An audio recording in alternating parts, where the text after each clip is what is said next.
Hello and welcome back to my channel. My name is Brigitte and today I'm talking about why I've been intermittent fasting. If you have followed along for any length of time on this channel, then you know we've been going through some health issues with Brandon, my husband, and so basically we're just on a health quest this year in 2022. So there are many things that we are doing and trying and researching, but today I just want to go through intermittent fasting, which Brandon has done for the last several years, the majority of the time, and I have been doing the last couple of weeks, and I never thought I could do this. So if I can do it, anyone can do it.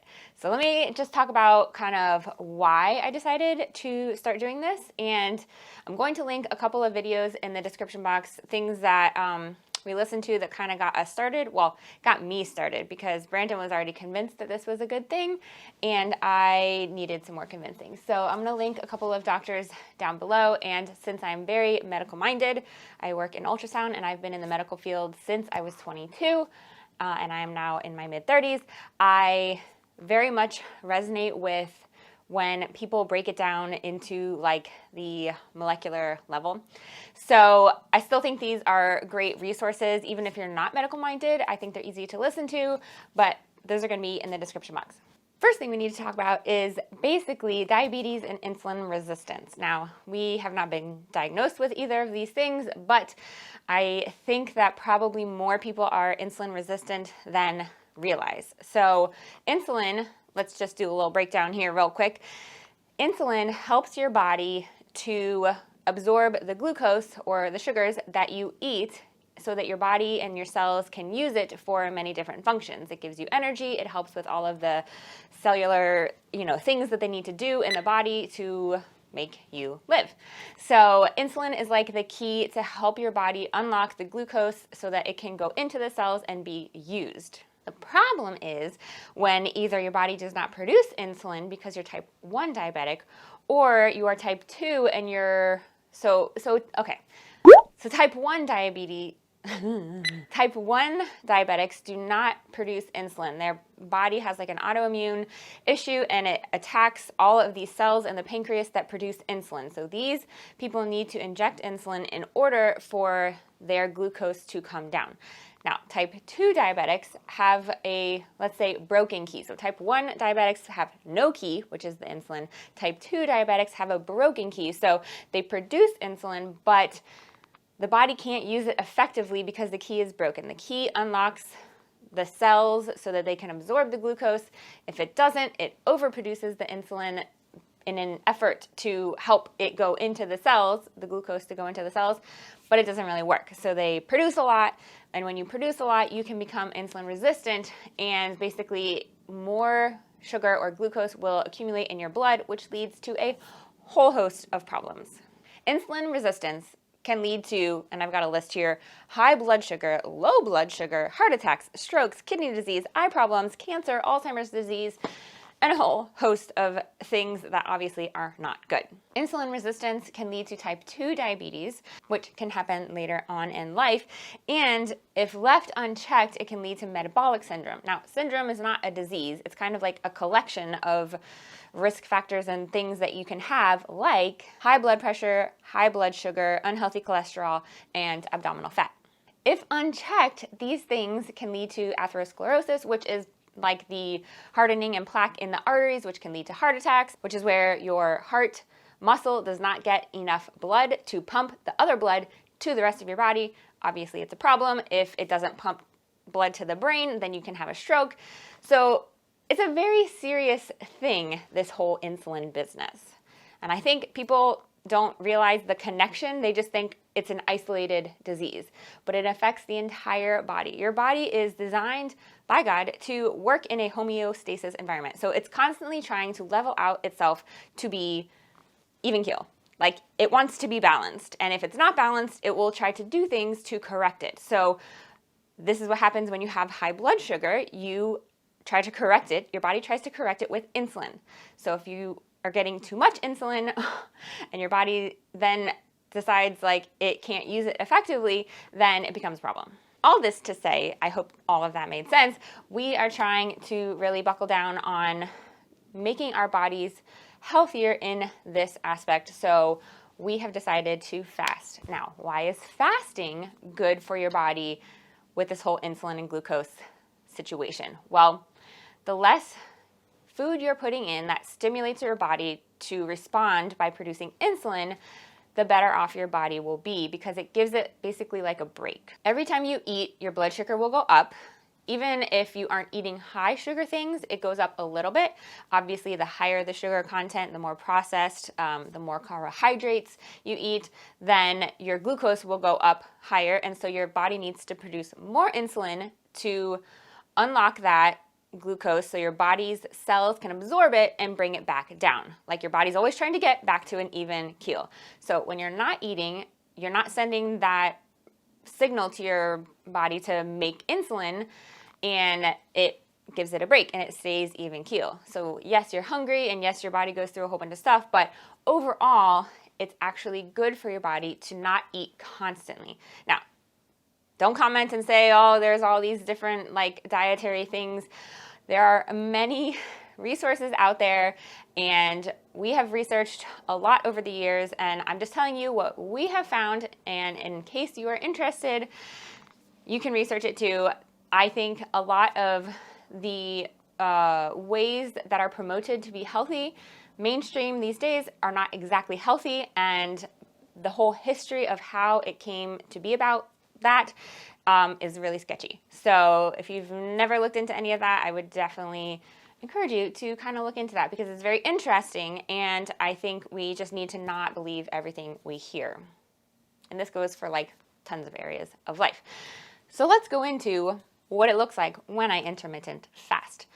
Now, I'm one of those people that I ate breakfast, lunch, and dinner. I had snacks, and I felt like I could never miss a meal, and I would get hangry, which is hungry and angry, and it was just not a good situation.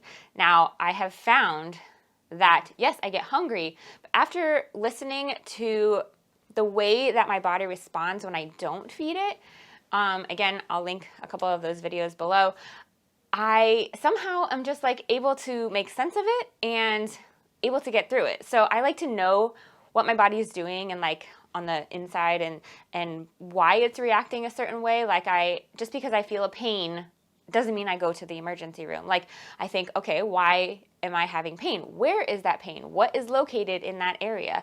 And I think that this is just because I love figuring things out, and I love figuring out how the body works, that I try to like reason what's happening. And so the more I learn about what happens when we eat and what things we eat and what the body does to react to that, it's just so interesting. So what I've been doing is I'll wake up and I have my cold brew coffee with heavy whipping cream.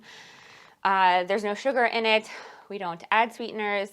The heavy whipping cream is high fat, but it's a good fat, and the caffeine in the coffee is fine. Like the doctors that I've listened to say that you can have the coffee and it's totally fine. And it doesn't bring you out of ketosis, which is what happens after 12 to 18 hours of not eating. So in order to make it to lunch, which I try to do at like 12 or 1, and I eat dinner by like 6:30, I try not to eat after 7. I've gone from 7 p.m. until 12 the next day, which is 17 hours. So that gives my body enough time to go into ketosis to do all of the good benefits of that. So I bring with me tea to work, and I just like cold infuse this in the fridge overnight. I put like a water bottle with water and just like 1 or 2 tea bags, usually an herbal tea, and I can drink this in the morning whenever I am feeling like my stomach growling or I'm feeling hungry. I make sure to drink plenty of water for 1, and 2, I drink the tea.